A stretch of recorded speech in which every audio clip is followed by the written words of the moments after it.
Hello everyone, Namaskar.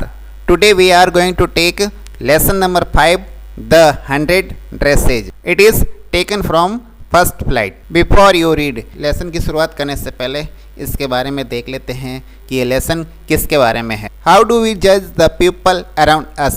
हम अपने आसपास के लोगों का आकलन किस आधार पर करते हैं? By their money, क्या उनके पैसों से, wealth या उनके धन से, and possession, इसका मतलब संपत्ति.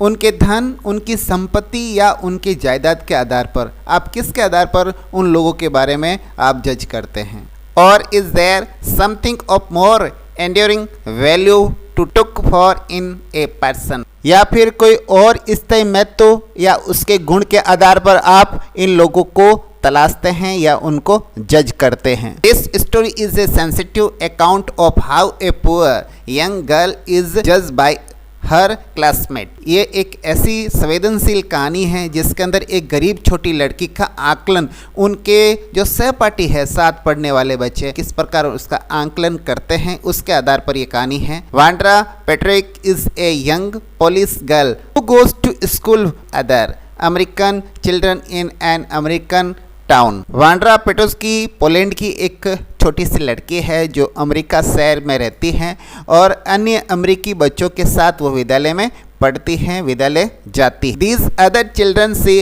वांड्रा as different in many ways. ये अन्य अमेरिकी बच्चे वांड्रा को कई प्रकार से अलग मानते हैं. Can you guess how they treat her? क्या आप अनुमान लगा सकते हैं कि वे लोग उसके साथ कैसा व्यवहार करते हैं? Read the information in the box below. नीचे दिए गए जो बॉक्स हैं उस बॉक्स के अंदर जो इंफॉर्मेशन है उनके आधार पर find out more about this community. हमें इस कम्युनिटी के बारे में और अधिक जानकारी का लगाना है. कम्युनिटी का मतलब होता है समुदाय. ये पोलिश समुदाय है, उसके बारे में अधिक जानकारी के लिए हम नेट, इंटरनेट और इंसाइक्लोपीडिया के माध्यम से हम पता लगा सकते हैं. अमेरिकन जो पोलिश कम्युनिटी है उसके संदर्भ में कुछ जानकारी नीचे दी गई है, उसको हम पहले देख लेते हैं. The first Polish immigrates arrived in America in 1608. The largest wave of Polish immigration occurred in the early 20th century, यानी 20वीं शताब्दी के अंदर या अप्रवासी बहुत ज़्यादा संख्या में आए थे. वैन मोर देन 1 मिलियन, या लगभग 10 लाख के आसपास ये लोग यहाँ आए. Pole migrate to the United State. ये पोलिश संयुक्त राज्य अमेरिका में आकर बस गए थे.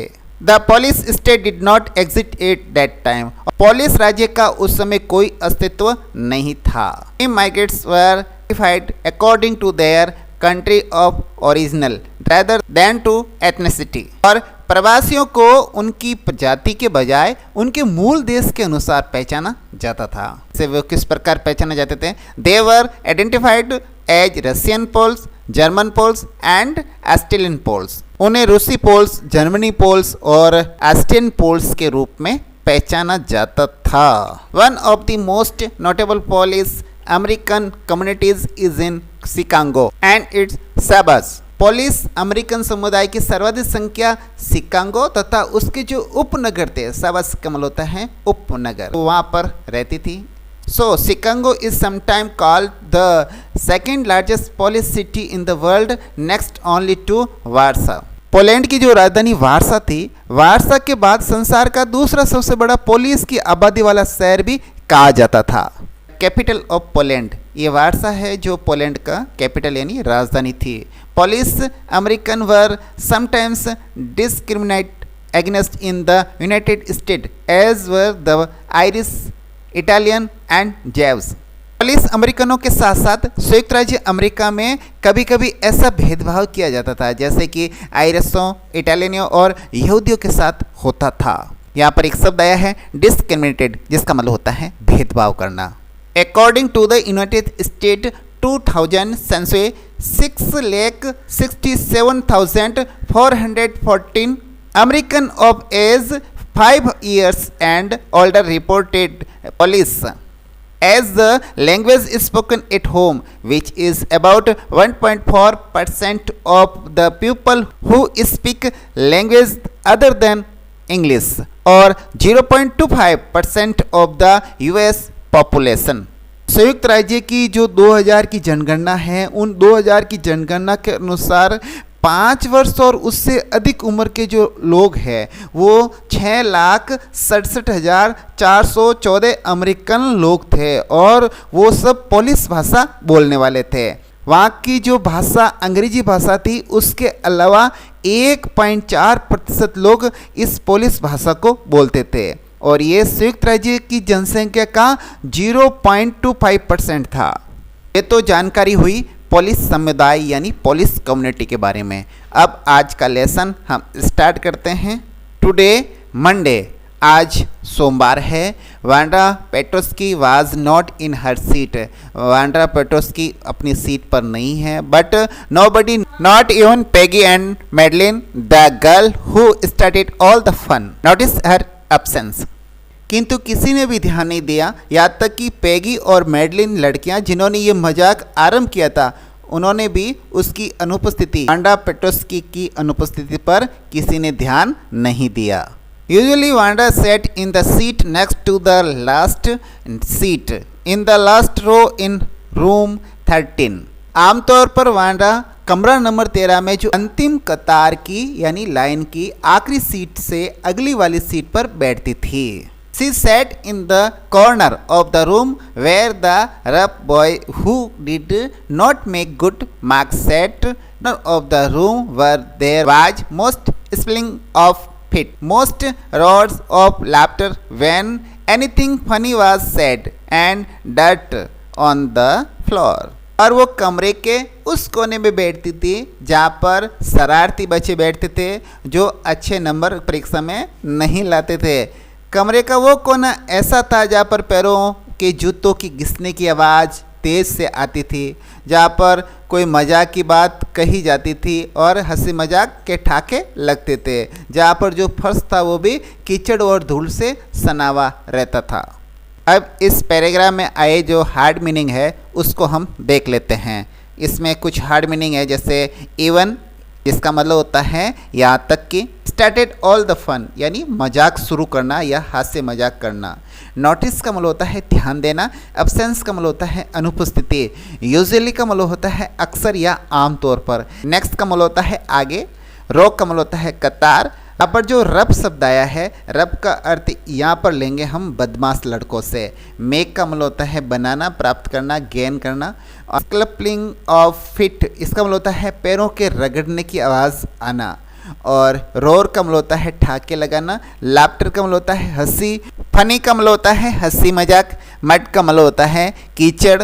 और डैट का मतलब होता है गंदगी या धूल। Wanda did not sit there because she was rough and noisy. Wanda वहाँ इसलिए नहीं बैठती थी कि वो कोई बड़ी शरारती थी या कोई शरारत करने वाली या ज़ोर से आवाज़ करने वाली थी।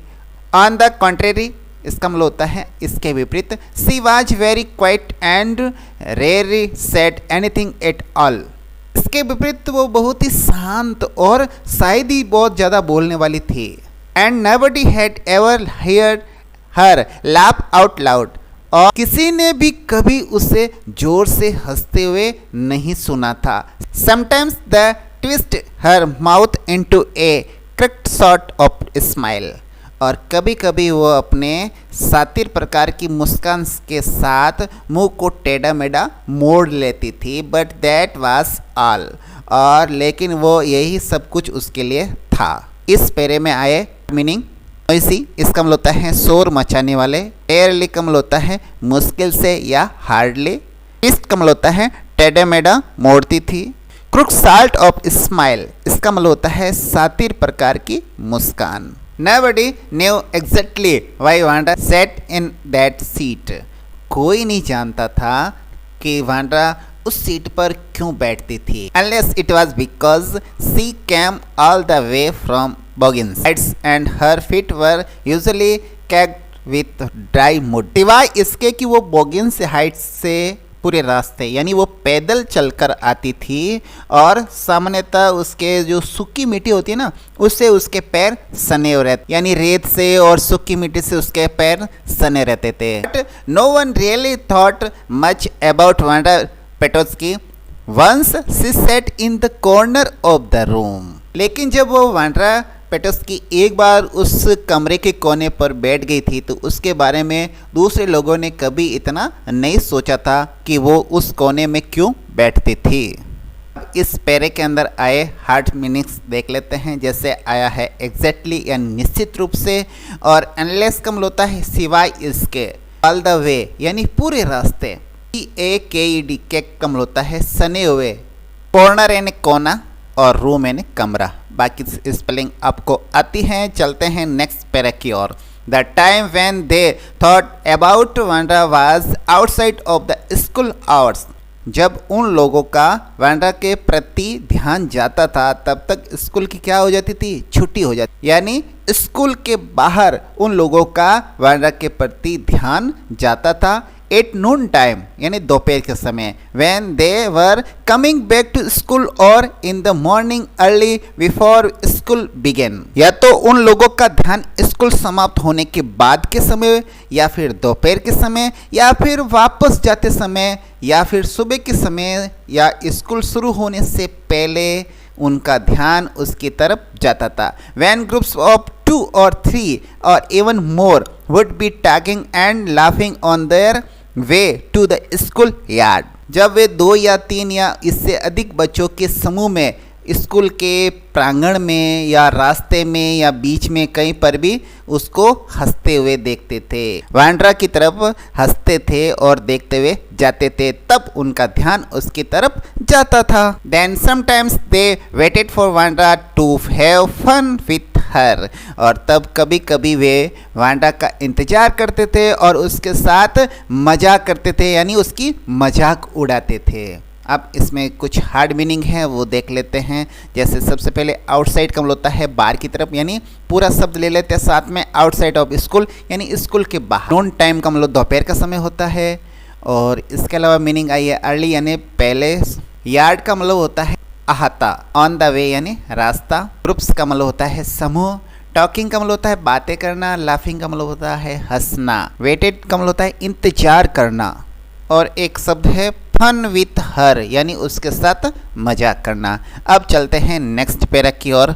नेक्स्ट पैरा है द नेक्स्ट डे यानी अगले दिन, ट्यूसडे यानी मंगलवार। Wanda was not in school और वांडा स्कूल में नहीं होती है या नहीं आती है either, and nobody notice her absence again. और इस बार भी कोई लोग उसकी तरफ ध्यान नहीं देते हैं। बट ऑन वेडनेसडे और जो अगला दिन है बुधवार, पैगी एंड मैडी यानी बुधवार के दिन पैगी और मैडी ये उसकी सहपाठी होती है, who sat down front with other children who got good marks and who didn't tracks in a full lot of mud did notice that Wanda wasn't there.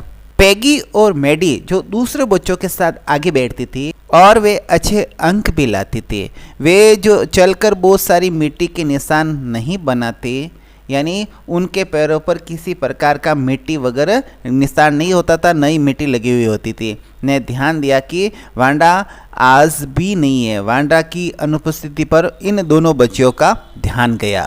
Peggy was the most popular girl in school और Peggy school के अंदर बड़ी ही लोकप्रिय लड़की थी। सी was pretty वो बड़ी सुंदर थी। She had many pretty clothes and her hair was curly के पास बहुत सुंदर कपड़े थे और उसके बाल भी घुंघराले थे। Maddie was her closest friend और मैंडी उसका घनिष्ठ मित्र थी। The reason Peggy and Maddie notice Wanda's absence was because Wanda had made them late to school. Wanda की अनुपस्थिति पर पैगी और मैंडी ने इसलिए ध्यान दिया क्योंकि वांडा ने उन्हें स्कूल के लिए देर करवा दी थी। They had waited and waited for Wanda और उन्होंने वांडा का बहुत इंतजार किया। To have some fun with her and she just hadn't come और वे दोनों उसका मजाक बनाने के लिए बहुत देर तक उसका इंतजार किया और वो फिर भी नहीं आई। They often waited for Wanda Petronski to have fun with her. वे वांडा पेट्रोस्की का मजाक बनाने के लिए अक्सर उसका इंतजार किया करती थी। ऑफन यानी अक्सर या प्राय। इस पैरे में से कुछ डिफिकल्ट वर्ड्स जैसे फ्रंट यानी आगे, ट्रैक का मतलब होता है लोगों के चलने से बने निशान, पॉपुलर इसका मतलब होता है लोकप्रिय, प्रीटी का मतलब होता है सुंदर, और केरली का मतलब होता है घुघराले बाल, और क्लोजेस्ट का मतलब होता है निकटतम या घनिष्ठतम, रीजन का मतलब होता है कारण, फ्रेंड का मतलब होता है सामने, वेटेड का मतलब होता है इंतजार करना, ऑफन का मतलब होता है प्राय या अक्सर। अब चलते हैं नेक्स्ट पैरा की ओर। नेक्स्ट पैरा है Wanda Petronski most of the children in room 13 didn't have names like that. Wanda Petronski यानी कमरा नंबर 13 के जो अधिकांश बच्चे थे उनके नाम इस प्रकार के नहीं होते थे। तो फिर कैसे होते थे? तो चले पढ़ते हैं आगे। They had names easy to say, यानी कहने का मतलब कि उनके जो नाम होते थे वो बड़े ही आसान होते थे बोलने में, लाइक थॉमस, स्मिथ और एलन, ऐसे नाम होते जो आसानी से बोले जा सकते हैं। लेकिन ये वांडा पेट्रोस्की ऐसे बोलना थोड़ा कठिन होता है। There was one boy named Bounce, Billy Bounce, and people thought that was funny but not funny in the same way that Petrosky was. वहाँ पर एक बाउंस नाम का लड़का भी था, पूरा नाम था विली बाउंस, और इसको भी लोग हास्य इस पर समझते थे, लेकिन इतना नहीं समझते थे जैसा कि वांडा पेट्रोस्की को समझते थे, क्योंकि उसका नाम एक अजीब सा नाम था, इसलिए बच्चों को हंसी आती थी। अब इस पैराग्राफ के अंदर जो कठिन मीनिंग आई है वो देख लेते हैं। इसके अंदर ज़्यादा कोई कठिन मीनिंग नहीं है, जैसे चिल्ड्रन यानी बच्चे हैं, और नेम्स यानी नाम है, ईजी यानी आसान है, लाइक यानी जैसा, और ऐसी कोई मीनिंग नहीं है, बाकी बच्चों के नाम हैं। अब बढ़ते हैं अगले पैराग्राफ की तरफ। Wanda didn't have any friends, Wanda के कोई फ्रेंड नहीं था। सी केम टू स्कूल एलोन, वो स्कूल अकेली आती थी, एंड वेंट होम एलोन, और वापस घर भी अकेली जाती थी। She always wore a faded blue dress that didn't hang right, वो हमेशा फीके नीले रंग की पोशाक पहनती थी और जो सही तरीके से फिट भी उसके नहीं आती थी। इट वॉज क्लीन, लेकिन वो बिल्कुल साफ रहती थी, साफ यानी धुली हुई साफ। But it looked at though it had never been iron properly, लेकिन उस पर उचित तरीके से आयरन की हुई नहीं होती थी, यानी प्रेस की हुई नहीं होती थी। She didn't have any friends, और उसके कोई मित्र भी नहीं था। But a lot of girls talk to her, लेकिन बहुत सारी लड़कियां उससे बातें करती रहती थी। Sometime they surrounded her in the schoolyard as stood watching the little girl play hopscotch on the warm hard ground. कभी कभी उसे लड़कियां विद्यालय के प्रांगण में घेर लेती थी, यानी उसको घेर के खड़ी हो जाती थी। कब? जब वो छोटी सी लड़कियों को घिसे हुए कठोर मैदान में खेलते हुए देखती थी। यहाँ पर एक शब्द आया है हाफ स्कॉच, यानी सट्टापो। ये खेल होता है सट्टापो। पैरे के अंदर आए हुए हार्ड मीनिंग, फेडेड कमल होता है रंग में फीका, यानी फीके कलर का। हैंग HANG हैंग कमल होता है फिट आना। आयरन कमल होता है इस्त्री करना, प्रेस करना। प्रॉपरली कमल होता है उचित तरीके से, करेक्टली। सराउंडेड कमल होता है घेर लेना, और वाचिंग कमल होता है देखना। हाफ स्कॉच यानी सट्टापू एक तरह का खेल होता है, और वॉन इसका कमल होता है घिसा हुआ। कुछ वर्ड्स यहाँ पर भी दिया है, जैसे डिडंट हैंग राइट, यानी डिडंट फिट प्रॉपरली। हम कोई ड्रेस पहनते हैं और वो सही तरीके से नहीं आती है तो वो डिडंट हैंग राइट। और hopscotch a game in which children hop into and over squares marked on the ground, यानी ग्राउंड के ऊपर मार्क लगाकर कुछ बच्चे खेलते हैं, उसको हॉप स्कॉच नाम से एक खेल कहा जाता है। Next para, Wanda Peggy would say in most courteous manner as though she were talking to Miss Mason. Wanda Peggy ऐसे शिष्टतापूर्वक कहती है मानो वो सुश्री मैसन से बात कर रही हो। Wanda she had say giving on of her friends a nudge. Tell us how many dresses did you say you had hanging up in your closet? Wanda की एक शैली होती है, वांडा को हल्के से कोनी मारते हुए वांडा से पूछती है, वांडा तुम हमें बताओ तुमने कितनी पोशाकें बताई थी जो तुमने अपनी अलमारी में टांग रखी है। यहाँ पर कुछ वर्ड्स हैं, जैसे कर्टसेस यानी शिष्टाचार या शिष्टता। मैनर्स का मतलब होता है तरीका, और एज दाओ का मतलब होता है मानना। एक शब्द है नज, NUDG। नज का मतलब होता है हल्का धक्का लगना, जो कोने से धक्का लगता है उसको कहा जाता है। और हैंग अप का मतलब होता है घुट्टी के अंदर टांगना। CLOSET क्लजिस्ट का मतलब होता है बड़ी अलमारी। आज बस हम यहीं तक लेंगे इसको, और आगे का मैटर हम अगले वीडियो में लेंगे, और अगला वीडियो जल्द ही आपके पास पेश होगा। तब तक के लिए हम आपसे आज्ञा लेते हैं। नमस्कार, वंदे मातरम, जय हिंद।